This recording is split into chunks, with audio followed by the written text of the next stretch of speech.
តើមានរឿងអ្វីបានជាលោកប៉ែនរិទ្ធីហៅហ៊ីយួនដែលគេធ្លាប់ស្គាល់ថាជាបរិវត្តជនមេជួញដូរគ្រឿងញៀនបានបង្ហោះសារតាមរយៈ Facebook ផ្ទាល់ខ្លួនរបស់លោកដែលមានជាភាសាអង់គ្លេសហៅហ៊ីយួនបាទបងប្អូនសូមស្ដាប់សំណេររបស់លោកហ៊ីយួនដែលគាត់សរសេរផុសនៅក្នុង Facebook អមជាមួយនឹងរូបភាពស្រីស្អាតជាច្រើនបាទលុយខ្ញុំខំរកដើម្បីឲ្យអ្នកខ្ចីតើអ្នកត្រូវមានទំនួលខុសត្រូវសម្រាប់ខ្លួនឯងពេលដែលអ្នកជួបទុកនៅពីមុខពេលបានលុយពីខ្ញុំហើយធ្វើអ្វីត្រូវគិតម្ចាស់លុយដែលគេឲ្យខ្ចីផងព្រោះម្ចាស់លុយក៏ដូចជាអ្នកមានគុណសម្រាប់អ្នកដែលព្រោះខ្ញុំខំរកលុយដើម្បីឲ្យអ្នកទាំងអស់គ្នាខ្ចីពេលជួបផលវិបាកម្ដងតែខ្មែរដូចគ្នាទេខុសអ្វីនិយាយប្រាប់គ្នាបានបើសិនជាមានប៉ាឈឺឬក៏គ្រួសារជួបទុកធំមូលហេតុរកស៊ីលែងបានខ្លះខំកិច្ចពីកន្លែងធ្វើការមួយទៅមួយកន្លែងទៀតដើម្បីកិច្ចវេះសងលុយខ្ញុំចុះបើយកលុយមកសងម្ចាស់បំណុលបន្តិចម្ដងវាមិនឆាប់រួចទាំងអស់ទៅហើយតម្លៃគេឈ្មោះអ្នកវិញនឹងចាប់ផ្ដើមមានពីខ្លួនឯងវិញសួរថាមនុស្សណាដែលមិនចេះខុសសូម្បីតែខ្ញុំក៏ធ្លាប់ខុសដែរតែយើងត្រូវតែបញ្ជាបញ្ហានៅមុខដែលយើងបានជួបវាតែបើយើងបានសងលុយគេតាមសមត្ថភាពរបស់ខ្លួនឯងបន្តិចម្ដងយើងនឹងជាមនុស្សដែលគ្មានតម្លៃដែលគេមើលងាយពីមុនត្រូវគេគោរពចោទខ្លាចគ្រប់ទិសទីទាំងអស់បើសិនអស់និស័យពួកយើងអាចត្រូវជួបគ្នាឆាប់រវាងម្ចាស់លុយនិងកូនបំណុលដែលខ្ចីលុយខ្ញុំវាមិនមានរឿងអ្វីទេដែលកើតឡើងបងប្អូនដែលស្គាល់ខ្ញុំតាមរយៈ Facebook ឬអ្នករាប់អានខ្ញុំជាប្អូននិងមិត្តភ័ក្តិទាំងឡាយដែលស្គាល់មួយក្រុងភ្នំពេញធ្លាយគ្រប់ខេត្តទៀតអាចឆាតមកខ្ញុំក៏បានឬ call មកខ្ញុំផ្ទាល់ក៏បានតាមរយៈលេខទូរស័ព្ទ086 838 168ខ្ញុំសូមអរគុណជូនពរបងប្អូនគ្រប់គ្នាទុកជាមុនដែលអាចប្រាប់ទីតាំងខ្ញុំបានច្បាស់លាស់ដើម្បីទាបំណុលលុយមកវិញខ្លះខ្ញុំសន្យាខ្លួនឯងថាបើខ្ញុំឃើញអ្នកចម្ពាក់លុយនៅកន្លែងណាភ្លាមខ្ញុំនឹង live តាមរយៈ Facebook ផ្ទាល់ខ្លួនរបស់ខ្ញុំពួកគាត់ស្គាល់ចន្តានអំបូរគ្រួសារវាបានឃើញទៀតលុយខ្ញុំរាប់ម៉ឺនដុល្លាររាប់ខែរាប់ឆ្នាំអញ្ចឹងឲ្យសង្គមក្នុងលោកបានដឹងថាមានកូនលោកអ៊ំពូមីងយាយណាខ្លះថាកូនចៅរបស់គាត់ជាមនុស្សដើរឈរបោកលុយគេពីមួយទៅមួយពេលបានលុយមកពីគេហើយអត់គិតសងម្ចាស់បំណុលគ្រប់គ្នាទេគិតតែដើរលេងកន្លែងណាដែលគេកំពុងល្បីដេកលើអាគារខ្ពស់ទិញខោអាវលយដើម្បីអួតជីវភាពគ្នាទៅវិញទៅមកខ្លាចតែគេថាអត់ដឹងថាខ្លួនឯងជាអ្នកមានតែមើលផ្ទះម៉ាក់ប៉ាខ្លួនឯងរស់នៅរាល់ថ្ងៃលិចទឹកអស់ហើយខ្លះឃើញប៉ាម៉ាក់បង្កើតខ្លួនឯងធ្វើអត់ស្គាល់ផងមួយរយៈនេះខ្ញុំមិនសូវដែលផុស Facebook អ្នកដែលចម្ពាក់លុយខ្ញុំទេដោយសារតែពេលវេលាឲ្យគាត់រកលុយមកសងខ្ញុំជាម្ចាស់បំណុលទាំងអស់គ្នា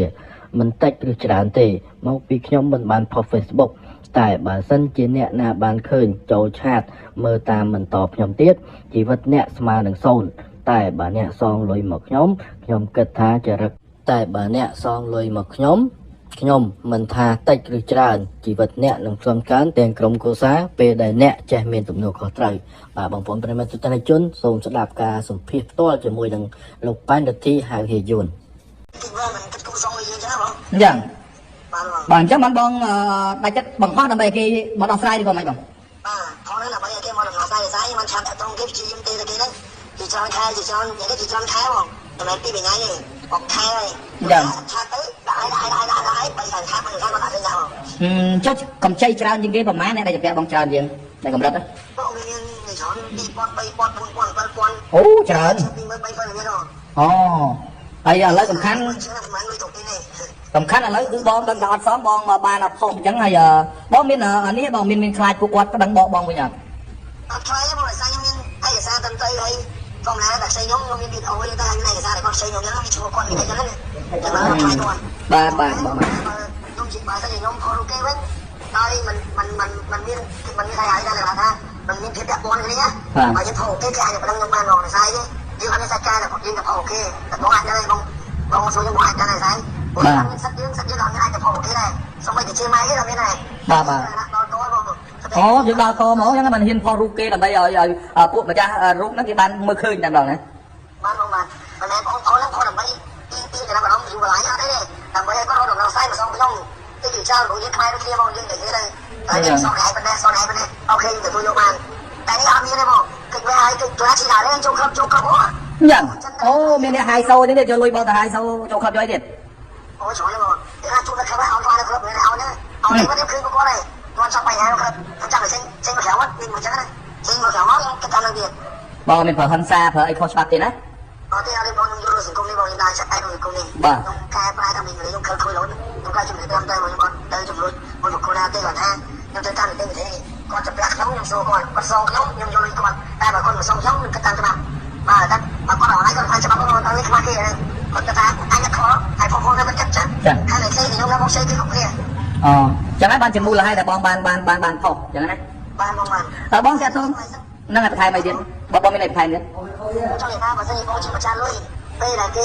ផ្សេងលុយបងហើយគេជាយកកុហកបងហើយគេមិនសងបងបើសួរអារម្មណ៍តែខ្លួនឯងទៅធ្វើយ៉ាងម៉េចបាទខ្ញុំដាក់នឹងដើម្បីចង់បានការព្រោះខ្ញុំដាក់ការឲ្យដាក់ការទីបំផុតបងខ្ញុំដាក់ការទីបំផុតបានយីបងអ្នកខ្លះមិនដាក់ការដល់100ការដល់3យើងមិនឯង3យើង7យើង5យើងមិនឯងចឹងបងតែតាមបើថាបើថាឧទាហរណ៍ដល់3យើង100ចឹងបើអ្នកផ្សេងតែខ្ញុំណាបើអ្នកផ្សេងវិញបើផ្សេងគេ100ចឹង100ហ្នឹងតាមខ្ញុំមិនសងមិនដែរមកដែរតែការថ្ងៃ7យើងដល់3យើងបាទខ្ញុំទៀតតែយើងមកទេបងខ្ញុំ100ការមួយថ្ងៃ3000លុយខ្មែរអញ្ចឹង100មកការមួយថ្ងៃតែ3000ទេ3000លុយខ្មែរបានដល់សងឲ្យបានបងអូហើយនៅតែគេពិបាកទេដឹងបាទនៅគេពិបាកទេបើមកឲ្យយល់បងមានទុកលំបាកអ្វីខ្លះទេដែលពេលដែលឲ្យលុយគេខ្ចីអស់រាប់រយរាប់ពាន់ដល់រាប់ម៉ឺនទៀតបង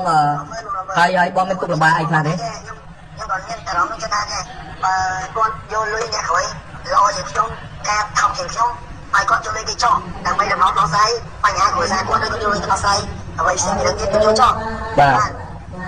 ហើយក៏យកលុយគេទៅហើយយកពីមួយតែមួយចឹងតែកាន់តែចាំតោណាបងអត់សងគេ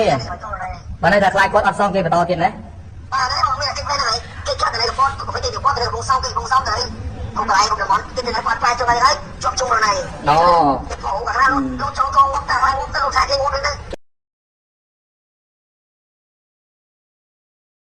តាមnhàទៅបងប្អូនតែបានស្ដាប់ហើយបានឮពីខ្ញុំនិយាយចិត្តទេសូមដាក់លុយខ្ញុំអត់ប្រកាន់ថាគាត់ជាអ្នកណាឬបុគ្គលណាទេគឺអ្នកមានមិនមានទេខ្ញុំដាក់លុយខ្ញុំចង់បានតែការតែខ្ញុំចង់ឲ្យគាត់ដាក់លុយយកលុយពីខ្ញុំទៅឲ្យវាទំនុកខុសទៅយកលុយមកសងខ្ញុំវិញបើថាទីច្រើនខ្មែរដូចគ្នាមកអ៊ីនឌីមកឥឡូវឯងចេះបានមកខ្មែរដូចគ្នាមានលទ្ធភាពសងកណ្ដោះផ្នែកអញ្ចឹងទៅណាបាទកុំឲ្យយកលុយពីខ្ញុំទៅមិនបានសងខ្ញុំតិចពេលហើយទីខ្លួនឯងផ្សេងហើយយកតែផ្សេងទៀតចឹងគាត់ធ្វើបាត់ខ្លួនឯងហើយមានកំណត់ទស្សនៈមួយកំណត់ខ្លួនឯងនេះចង់មើលកំណត់តែអត់ចេញឲ្យមួយយកទៅដល់គេមកលេងទៅខ្ញុំស្មានទៅបាទធ្លាប់មានករណីច្រើនដែរបាទឥឡូវឲ្យបន្ទប់ចូលឲ្យបន្ទប់តែបើគាត់មានដំណោះស្រាយបើគាត់ចង់កន្លែងហ្នឹងទៅស្រីកន្លែងហ្នឹងតែបងបាទយើងជាប្រាក់គេនិយាយទៅខ្មែរគេនិយាយទៅគេទៅគេបងសាខ្មែរគេឯងកាច់ទៅគាត់ចង់ចិនចូលឲ្យផ្សេងណាការស៊ីថ្លៃតែនេះបងយ៉ាងម៉េចណាបាទហ៊ានណាខ្លះហ៊ានយកគេ100ការ100បង100តែខ្ញុំ100ការអស់បំផុតថ្លៃបំផុត100ការ$1 $1បាទហើយទៅអូខេមកវិញណា100តែខ្លះការ100ការមួយថ្ងៃ25ទៅ30បង25ថ្ងៃ21ថ្ងៃដែរ100ថ្ងៃចាំលា100ថ្ងៃ5$បាទ25ថ្ងៃ21ថ្ងៃដែរចាំនេះទៅ100ដែរ25ទៅ30តែខ្ញុំអត់តែបងយកទៅគេខ្ញុំគិតថាខ្មែរនេះហើយខ្ញុំ100រកតែ22ថ្ងៃទេមានន័យថា100ការ$10បាទយល់បងអញ្ចឹងបើចិត្តតែខ្ញុំខំបំផុតបងបាទខ្ញុំមកយ៉ាងមកនេះវិញគិតថាខ្មែរដូចគ្នាខ្ញុំទទួលខ្មែរដូចគ្នាសាប៊ូកក់សក់ Pit On Care ជាផលិតផលសក់នាំចូលពីប្រទេសកូរ៉េដែលជួយព្យាបាលរាល់បញ្ហាសរសៃសក់ខូចបែកចុងសក់សំពងកើតអង្គែឡើងប្រេងសក់ជ្រុះនិងជួយបណ្ដុះសក់ថ្មីមានច្រើនរសតំណាងចែកចាយទូទាំង25ខេត្តក្រុងផងដែរទំនាក់ទំនងទូរស័ព្ទលេខ086 55 57 72 066 88 86 72ឬតាមរយៈ Facebook Page Pit On Care